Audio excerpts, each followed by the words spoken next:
Assalamualaikum warahmatullahi wabarakatuh. Salam semangat untuk para sahabat. Berjumpa lagi dengan saya Fatmawati Saat Sikir, mahasiswa pasca sarjana program studi Bahasa Indonesia pada Universitas Muhammadiyah Sidendreng Rapang. Video kali ini dibuat dalam rangka pemenuhan tugas mata kuliah pengembangan bahan ajar dengan dosen pengampu Bapak Dr. Sam Hermansyah, SPD, MPD. Baik, kali ini saya akan membahas materi tentang bahan ajar. Ya, mencakup pengertian bahan ajar, bentuk-bentuk bahan ajar, tujuan dan manfaat pengembangan bahan ajar, serta prinsip pengembangan bahan ajar. Baik, kita langsung ke pembahasan.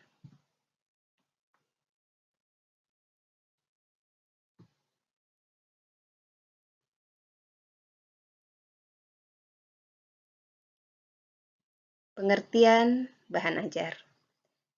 Di sini ada beberapa pengertian bahan ajar yang dikemukakan.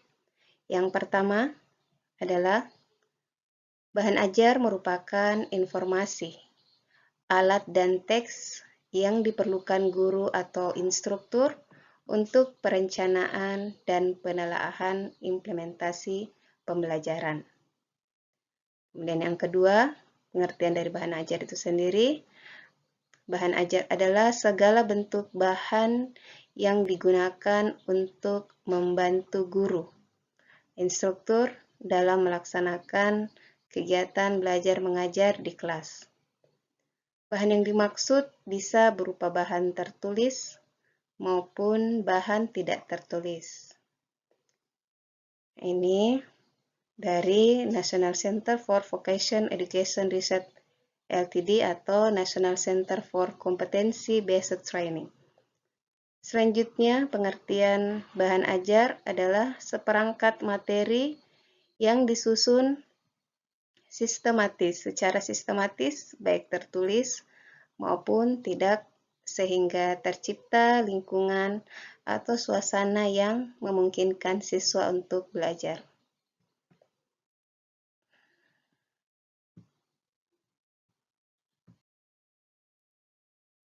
Baik, selanjutnya kita beralih ke slide bentuk-bentuk bahan ajar. Nah, jadi bentuk-bentuk bahan ajar di sini ada 5. Ya, yang pertama, bahan ajar berbentuk cetak. Ya, jadi kalau bahan ajar berbentuk cetak, tentunya bahan ajarnya berupa bahan yang dicetak. Contohnya ada handout, buku, modul, gambar kerja siswa, brosur, leaflet, dan wall chart. Itu adalah contoh-contoh bahan ajar cetak. Kemudian yang kedua, bahan ajar berbentuk audiovisual.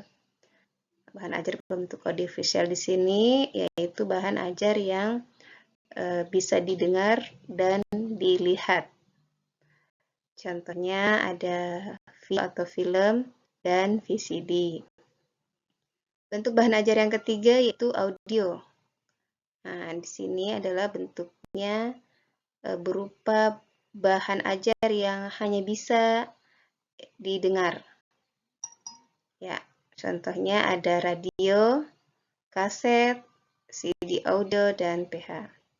Yang keempat, bahan ajar berbentuk visual. Tentu di sini bahan ajarnya yang hanya bisa dilihat saja. Contohnya berupa foto, gambar, model, atau maket. Dan bentuk bahan ajar yang kelima yaitu multimedia. Jadi ini sifatnya bahan ajar yang interaktif. Contohnya ada CD interaktif, ada komputer basic, dan internet. Itu adalah bentuk-bentuk bahan ajar. Baik, kita ke slide selanjutnya. masuk pada pembahasan tujuan dan manfaat penyusunan bahan ajar. Jadi bahan ajar disusun dengan tujuan yang pertama, yaitu menyediakan bahan ajar yang sesuai dengan tuntutan kurikulum dengan mempertimbangkan kebutuhan peserta didik, yakni bahan ajar yang sesuai dengan karakteristik dan setting atau lingkungan sosial peserta didik. Jadi sebelum menyusun bahan ajar, ini perlu diperhatikan ya, bagaimana karakteristik peserta didik, kemudian bagaimana lingkungan dari peserta didik tersebut. Kemudian yang kedua, tujuan dari penyusunan bahan ajar, membantu peserta didik dalam memperoleh alternatif bahan ajar di samping buku-buku teks yang terkadang sulit diperoleh. Nah, ini ya, jadi bahan ajar berfungsi sebagai pengganti atau alternatif lain selain buku-buku teks. Kemudian tujuan yang ketiga yaitu memudahkan guru dalam melaksanakan pembelajaran. Ini kenapa mendapat memudahkan guru? Karena bahan ajar tersebut disusun oleh guru tersebut, guru itu sendiri, sehingga dapat memudahkan guru dalam melaksanakan pembelajaran.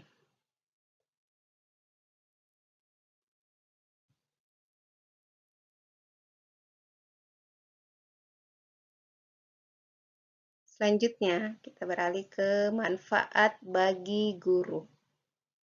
Ya. Manfaat bahan ajar bagi guru yang pertama, diperoleh bahan ajar yang sesuai dengan tuntutan kurikulum dan sesuai dengan kebutuhan belajar peserta didik. Kemudian manfaat yang kedua, tidak lagi tergantung kepada buku teks yang terkadang sulit untuk diperoleh. Yang ketiga, memperkaya karena dikembangkan dengan menggunakan berbagai referensi. Jadi, kalau guru membuat bahan ajar itu bisa menambah referensi baru. Kemudian, menambah khasanah pengetahuan dan pengalaman guru dalam menulis bahan ajar. Ini juga salah satu wadah ya, latihan untuk guru dalam menulis. Kemudian selanjutnya, manfaat bagi guru yaitu membangun komunikasi pembelajaran yang efektif antara guru dengan peserta didik. Karena peserta didik akan merasa lebih percaya kepada gurunya. Dan yang terakhir, manfaat bagi guru yaitu menambah angka kredit jika dikumpulkan menjadi buku dan diterbitkan.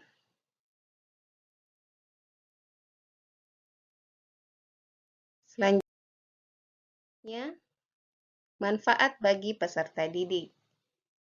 Nah, jadi bagi peserta didik, manfaat bahan ajar bagi peserta didik yang pertama yaitu kegiatan pembelajaran menjadi lebih menarik ya, karena bahan ajarnya disesuaikan dengan kondisi peserta didik tersebut. Kemudian kesempatan untuk belajar secara mandiri dan mengurangi ketergantungan terhadap kehadiran guru. Nah, jadi ini salah satu keuntungan ketika guru membuat bahan ajar. Jadi peserta didik mampu belajar secara mandiri. Kemudian yang ketiga, manfaat bagi peserta didik yaitu mendapatkan kemudahan dalam mempelajari setiap kompetensi yang harus dikuasainya.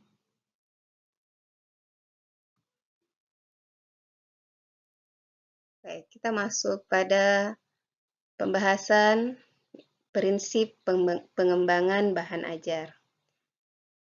Ya, di sini ada 6 prinsip pengembangan bahan ajar. Yang pertama, prinsip yang pertama mulai dari yang mudah untuk memahami yang sulit, dari yang konkret untuk memahami yang abstrak. Jadi, ketika ingin mengembangkan bahan ajar, prinsip yang pertama yang harus kita perhatikan yaitu bagaimana kita mulai dari yang mudah untuk memahami yang sulit, dan dari yang konkret untuk memahami yang abstrak. Kemudian prinsip yang kedua dalam pengembangan bahan ajar, yaitu pengulangan akan memperkuat pemahaman. Kemudian prinsip yang ketiga yaitu umpan balik positif akan memberikan penguatan terhadap pemahaman peserta didik. Jadi di sini guru diharapkan memberikan umpan balik yang positif agar peserta didik mendapatkan pemahaman. Ya. Kemudian yang keempat yaitu motivasi belajar yang tinggi merupakan salah satu faktor penentu keberhasilan belajar. Jadi diusahakan dalam mengembangkan bahan ajar bisa meningkatkan motivasi peserta didik dalam belajar. Yang kemudian prinsip yang kelima yaitu mencapai tujuan ibarat naik tangga setahap demi setahap. Akhirnya akan mencapai ketinggian tertentu. Jadi dalam mengembangkan bahan ajar itu harus setahap demi setahap.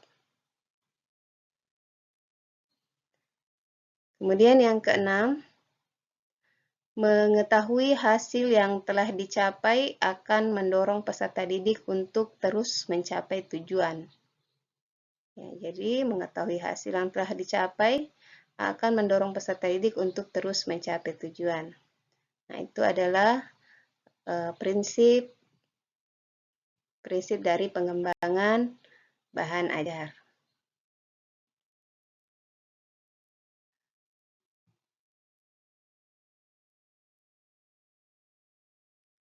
Ya, sekian pembahasan dari materi pengembangan bahan ajar.